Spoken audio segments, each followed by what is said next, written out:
Hi, welcome to Care Hoax. I'm Janet Cimorelli. I'm here with Dr. Herb Slavin, and we are doing this series on vaccines, giving you the kind of information that you might not necessarily find elsewhere so that you can make informed decisions about your health. And we're talking now about different tests that you can make use of in order to make that informed decision. See if a vaccine is an appropriate choice for you. See what the risks are. And where I'm thinking it's crucially important to test would be to evaluate the efficiency of your immune system. If your immune system is functioning at a very high level, maybe you have the immune capacity to minimize any adverse issues associated with an illness. Maybe you need to know if your immune system is suppressed for one reason or another. And if your immune system is suppressed, isn't it an appropriate thing for you to assault your immune system with a vaccine? Dr. Slavin? Well, that's true. Well, here's the problem with vaccines, the way I look at it. If you have a very strong, optimally functioning immune system, seems to me you don't need a vaccine. If you're exposed to the virus, your immune system will get to work and control the situation. If you have a weakened immune system, then the vaccine's not going to be very effective because of your weakened immune system. So the goal for everybody should be to make sure your immune system is as strong as possible. How do you do that? A couple of things you have to do. Make sure you get enough sleep. Lack of sleep is going to weaken your immune system. Excess alcohol consumption will weaken your immune system.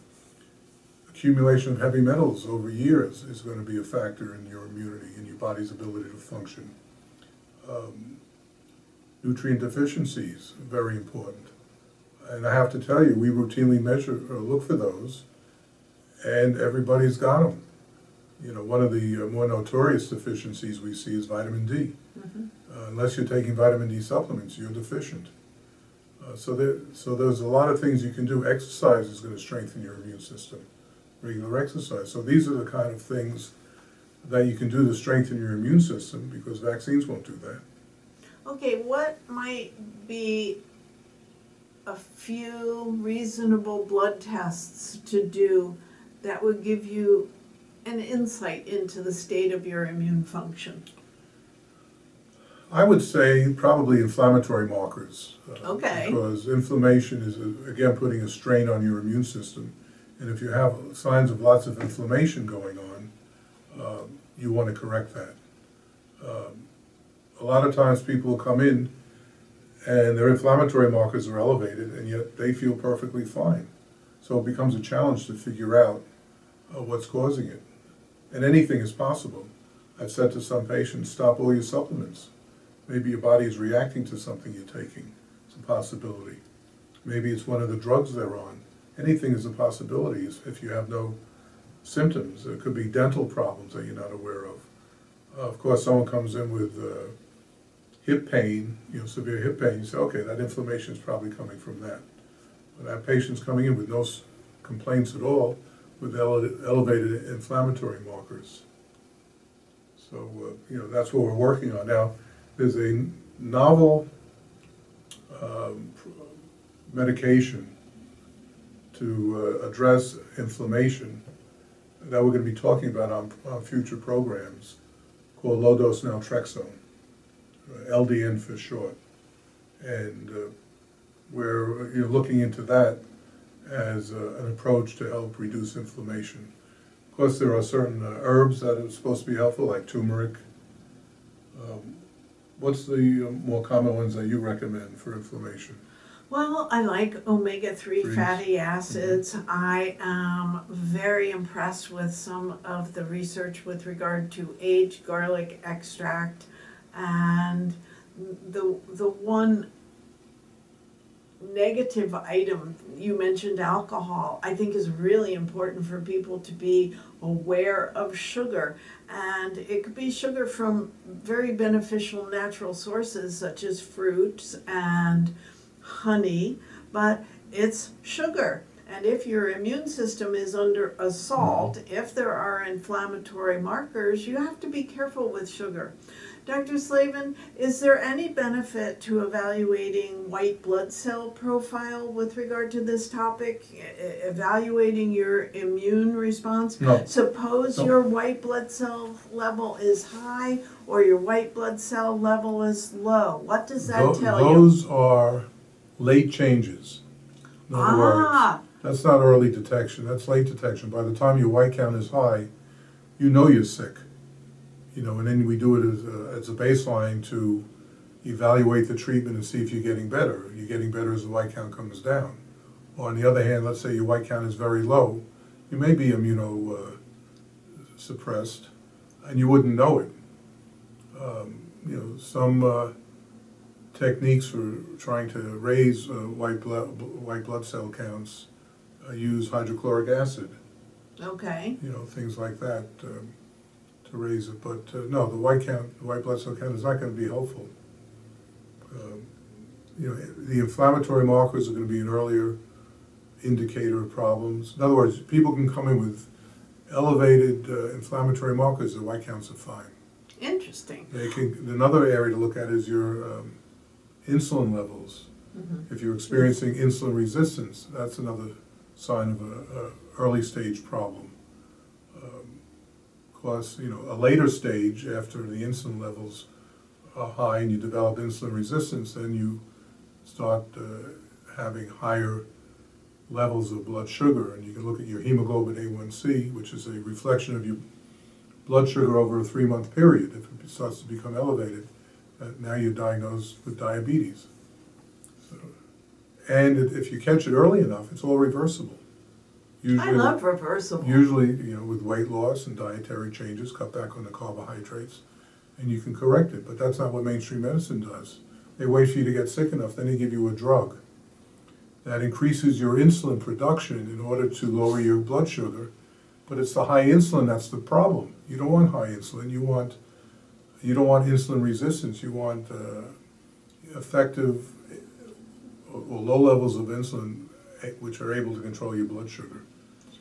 It's really interesting because I think most people would say insulin is their friend when indeed insulin is a very damaging hormone.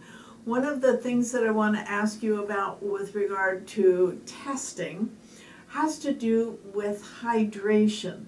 Now, hydration would be an important part of the evaluation of inflammation in your body.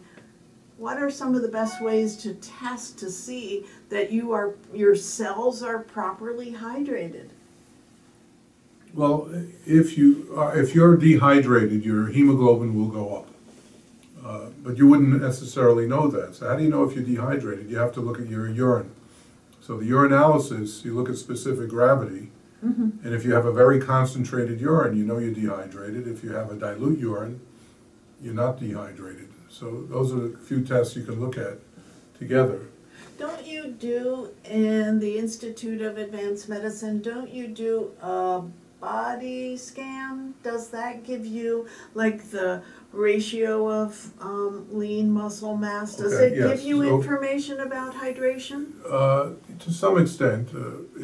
We're talking about a body composition analysis because it's not enough to know your weight.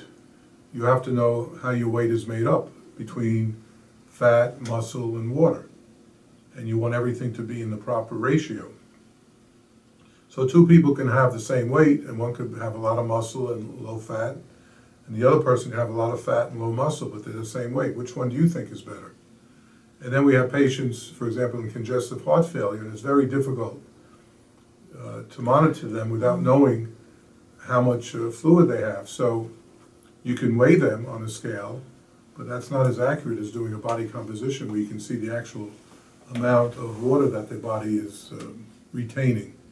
So that's a very helpful test. And I say to patients, I said, if I only had one test to do for everybody, if they could become normal on the body composition, that would probably make the majority of their other problems go away.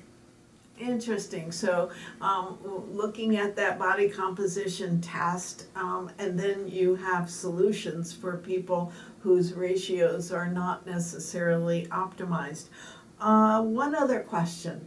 What do you think about the importance of analyzing your antioxidant status with regard to making a decision about how beneficially your immune system is functioning?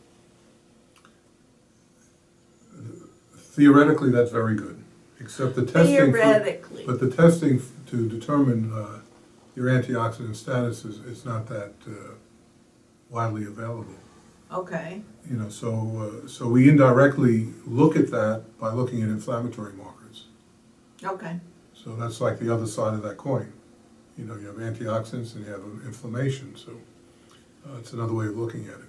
Okay, so if your inflammatory markers are high, it's a pretty good bet that your antioxidant status is not where it needs to be. So those are some of the testing bits of information that may be helpful, once again, in assisting you in making an evaluation of, yes, I'm going to do this vaccine, or no, that vaccine is not for me. There are too many questions that I still have with regard to injecting that vaccine. Ask me if I know of any vaccine I would recommend. That was in next days. Well, that's the next one? That's the Okay. next one. I'm gonna ask you that though. Oh, okay. Okay, so thanks for tuning in to Healthcare Hoax videos. I'm Janet Cimorelli. I've been talking with Dr. Herb Slavin, and I hope that you go to healthcarevideos.com and like us. Share these videos with your family and friends, and if you subscribe, we'll let you know when the next video is posted. Until next time.